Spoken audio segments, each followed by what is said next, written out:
8 de la mañana, 18 minutos. Tenemos el contacto telefónico con Daniel Flores, que es director del Instituto Chileno de Estudios Municipales de la Universidad Autónoma de Chile. Daniel, ¿cómo te va? Prensa Rancagua te saluda. Buenos días. Hola, buenos días. Mucho gusto. Muchas gracias por recibir nuestro llamado. Y un tema no menor, Daniel, que queremos conversar contigo. Damos enseguida a conocer tu parte de tu currículum.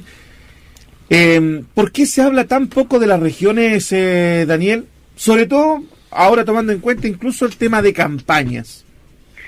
Yo creo que se habla poco de regiones, básicamente porque hablar de regiones significa empoderar a los habitantes de las regiones, que es algo que al Estado no le conviene mucho, porque eso significa que hay que cerrar brechas de desigualdad territorial, económica, en temas de salud, en temas de educación.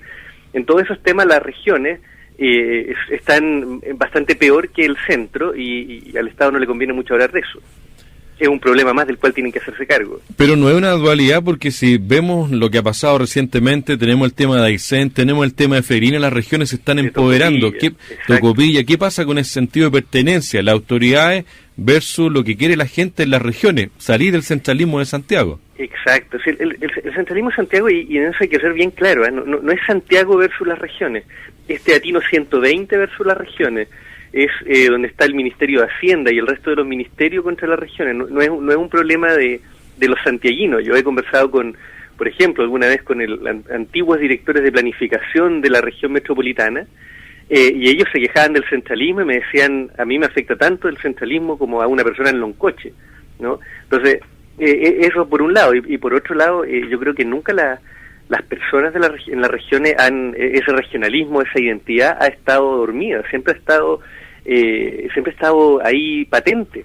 El problema es que de alguna manera, como que durante la historia de Chile a los ciudadanos se les ha enseñado a tragarse los sapos, ¿no?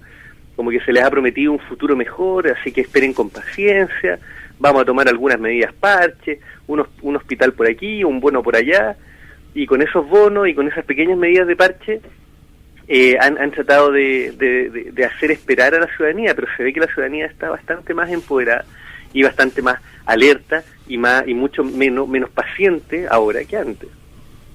Daniel, solamente los candidatos más alternativos, Marco Enrique, Marcel Clot y otros más, hablan de las regiones en sus propuestas presidenciales, pero Evelyn Matei y Michelle Bachelet poco hablan de los que vivimos en regiones. ¿Por qué ocurre esto? Yo creo que un poco va por el mismo lado del que hablábamos, ¿no? Finalmente, cuando uno habla imagínate que son personas que toda su vida han soñado con ser presidente, ¿no? Son personas con una ambición de poder muy grande. Entonces, si llegan al poder y sus propios círculos, ¿no? Sus propias élites de políticas son también personas con muchas ansias de poder. Entonces, imagínate un día llegan a ser presidente de la República o vuelven a ser presidente de la República, no tienen ninguna motivación por dejar de tener tanto poder. En efecto, yo confío más en aquellas campañas que le prometen a la gente, mirándola a los ojos, que van a restar sus cuotas de poder, que van a disminuir el presidencialismo extremo del país y que van a disminuir el centralismo extremo del país, dándole más poder a los ciudadanos. Si los ciudadanos no... Esto es que lo que pasa es que aquí uno vive una situación bastante anormal. Uno piensa que el centralismo es normal en Chile porque ha vivido toda su vida enjaulado en este centralismo, pero la normalidad en todos los países desarrollados es que los países son descentralizados. ¿Acaso lo normal es que si no, por ejemplo, viene un terremoto, yo tengo que saber qué hacer yo con mi territorio, claro, no el Estado? No puedo esperar que el Estado me dé las soluciones. Eso es anormal en todas partes del mundo, salvo en Chile. Es el momento entonces que las regiones de una vez por todas también marquen su diferencia, sin decir que sean autónomos totalmente del gobierno central, pero sí que tengan cierta forma de ellos manejarse. Exactamente. A mí me parece que las propuestas, no sé, de federalismo atenuado, ese tipo de situaciones que son bastante en todos los países del mundo, hasta en los más desarrollados ocurre, sobre todo en los más desarrollados, son bastante posibles, y eso no significa que vamos a tener muchos Chiles, 15 Chiles. Significa que vamos a tener un Chile con ciudadanos empoderados, preocupados de sus territorios. Daniel, la propuesta para elegir a los intendentes y la próxima elección de los consejeros regionales, ¿va por ese camino de empoderar a las regiones? Yo creo que la propuesta de los consejeros regionales, la elección de los consejeros regionales es importante, pero es totalmente insuficiente aún, porque, y ahí nuevamente tiene que ver con esta cosa de enseñarnos a tragar los sapos, porque en efecto se van a elegir los consejeros regionales, pero se les va a disminuir, se les va a quitar un montón de atribuciones que se le van a pasar al intendente, que va a seguir siendo el representante del presidente de la República. Claro. O sea, digo, vamos a tener aún más fuertes, porque para mí los gobiernos regionales no son gobiernos regionales, son sucursales del Estado de las regiones, ¿no? Claro. Entonces ahora vamos a tener... Los lineamientos son centrales también. Son centralistas, o sea, claro, hasta el día de hoy no teníamos a nadie representante de las regiones en los gobiernos regionales, porque los CORE lo elegían los partidos políticos. Ahora los va a elegir la ciudadanía directamente, pero con atribuciones disminuidas y empoderamiento del intendente. Entonces, si el intendente no es electo directamente por la ciudadanía, todas estas son medidas nuevamente parche. Son atribuciones que van a ser limitadas, ¿verdad? Van a ser limitadas y por tanto, si lo importante es que haya gente que representa a la región en el gobierno regional. Eso también es la normalidad en todos los países del mundo, salvo en Chile, que somos un país bastante excepcional. Yo creo que todavía vivimos en un estado de excepción.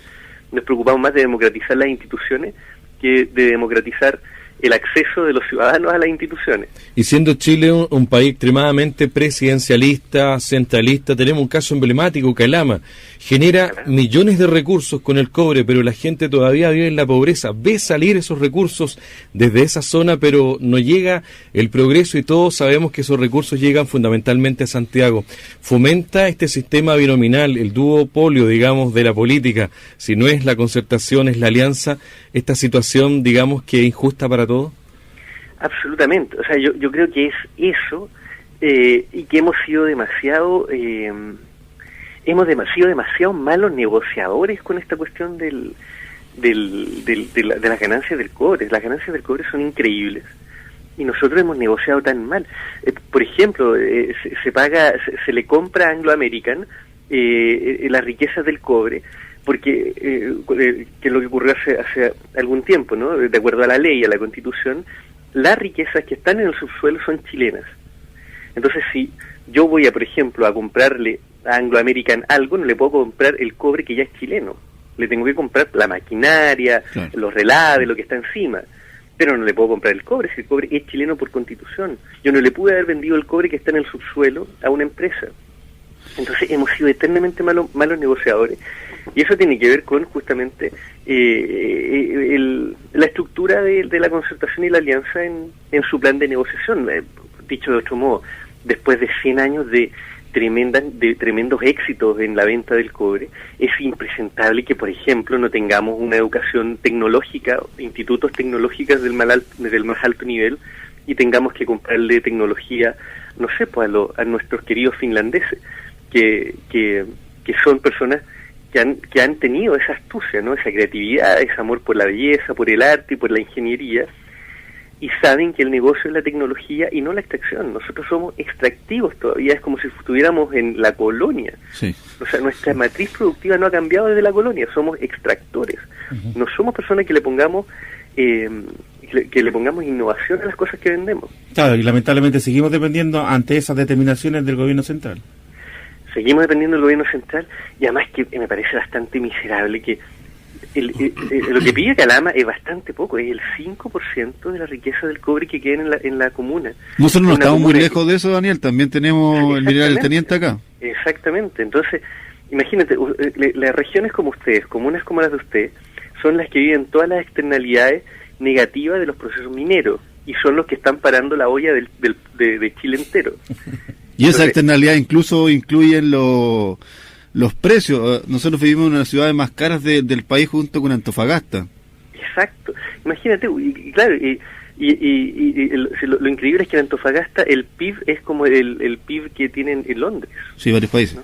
Entonces uno dice, pero acá ya, el PIB es como el de Londres, pero los sueldos son bastante menores, ¿no? Daniel, en el ámbito político, ¿cómo tú observan o cómo observan ustedes que muchos de los candidatos que están llegando a las regiones provienen desde lo mismo que estamos conversando, del nivel central? Se están distribuyendo los poderes desde Santiago. Hemos observado a Iván Moreira, que va al sur, a Ina von Baer, que también va al sur. Aquí en Rancagua tenemos candidatos que también han venido de Santiago, actuales diputados. ¿Cómo lo observan ustedes eso? A mí me gusta la imagen que usa un querido amigo y colega que se llama Egon Montesinos, que dice: cómprenle por favor un GPS a los candidatos, ¿no? Está bueno. Porque en realidad, de verdad, no se entiende cómo. Porque se entiende bajo la lógica y la estructura del sistema, de este sistema centralista, que ni siquiera es centralista, es de élites, porque claro, nuevamente, uno podría pensar que es Santiago, uno podría pensar que son las comunas donde viven las personas, pero cuando no sé, en vacaciones después el centralismo se traslada a Cachagua, ¿no? Entonces... Claro. Allá toman las decisiones, bajo el sol y la arena. Exacto, entonces el lugar donde se toman las decisiones es que es tan fantasioso, ¿no? Es una clase política. Es una clase política, entonces nada tiene que ver con la representación de las regiones. Entonces, ¿qué es lo importante acá? Y cuál es la gran... Cuando uno habla de crisis en Chile, no puede hablar de crisis económica. Las personas no quieren dejar de comprar con tarjetas de crédito. Y ahí Chile está bien, uno no puede criticar ese ámbito. Lo que sí tiene que criticar es la política, ese trayecto que hay entre el representado y el representante. Entonces, ese es el trayecto que está mal.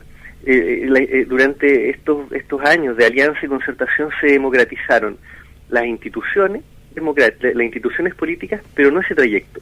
Entonces, las personas no tienen cómo expresar sus subjetividades políticas, lo que quieren de su territorio, cómo quieren que sean sus sistemas de pensiones. ¿Se dan cuenta? A mí me parece súper frustrante, ¿no? Que yo no pueda decidir políticamente cuál es el sistema de pensiones que yo quiero tener. Claro. Y nuevamente... Exacto, y nuevamente es súper anormal que una persona que trabaja 40 años tenga una pensión de 180 lucas. Sí, estamos conversando con Daniel Flores, director del Instituto Chileno de Estudios Municipales de la Universidad Autónoma de Chile. Director de área de estudios. Área de estudios. Director de estudios, investigador, antropólogo, magíster en Ciencias Políticas de la Universidad de Chile, doctorado del programa de Ciencias Sociales y Humanidades de la Universidad de Leiden. ¿Estoy bien o no? Sí, sí. Es diplomado en análisis del discurso y sistema de información geográfica de la Universidad de Chile. Un lindo currículum, ¿no? Sí, he perdido mucha plata. Oye Daniel, antes de finalizar contigo, el día miércoles 21 se efectuó el lanzamiento del libro Centralismo y Regionalismo, ¿no? ¿Aló? ¿Perdón? Sí, te decía que el miércoles se hizo el lanzamiento del libro sobre centralismo y regionalismo. Así es. Sí, cuéntanos un poco en detalle de lo que es este lanzamiento del libro. Sí, mira, este libro es del historiador de nuestro instituto, Andrés Rojas, y él trabaja justamente el tema que es bastante apasionante, ¿no? Que es de uno de los partidos regionalistas del siglo XX, más importante, que es el Partido Regionalista de Magallanes, que desde un sentido totalmente territorial, sobre todo parándose en la identidad del magallánico, construye un partido político que va a contracorriente de justamente todos los intentos centralistas de construcción de la determinación política en las regiones, ¿no? Del centralismo, Uh-huh. ¿no? Y es muy interesante porque uno se suele sentir que durante todo el siglo XIX, pero hasta 1891, lo que prima en Chile, en efecto, es el discurso de lo territorial, y la historia de Chile es los caudillos regionales o la ciudadanía en las regiones tratando de imponer sus criterios al centro. En ese sentido, Daniel, tú hablas de los caudillos, ¿qué piensas para estas próximas elecciones? ¿Las regiones van a privilegiar a sus caudillos locales por sobre los afuerinos? Mira, yo espero que así sea. El problema es que también la oferta de los candidatos se compone desde el centralismo. Nosotros tenemos varias encuestas y estudios en el instituto, y en la gente en general, en algo así como un 70%, siempre prefiere votar por alguien de su comuna, o por alguien de su región, o por alguien que sea como uno, y no el más experto técnicamente, que es siempre con la pomada con la que se vende el centralismo, sí, claro, ¿no? Sí. Usted seguramente no sabe cómo hacer la reconstrucción de sus territorios, así que déjeme a mí, ¿no? Y uno se da cuenta con el peso de los hechos que eso no ha sido así tampoco. Entonces la gente prefiere votar por alguien de su comuna, de su región, alguien que se parezca más a uno, que entienda sus problemas más que al experto técnicamente. Pero el problema es que la oferta se compone centralistamente también. Daniel, te queremos agradecer el contacto con nuestro programa. Por supuesto, en un futuro próximo vamos a tener nuevamente la posibilidad de dialogar contigo. Muchas gracias. Encantado. Muchos saludos por allá.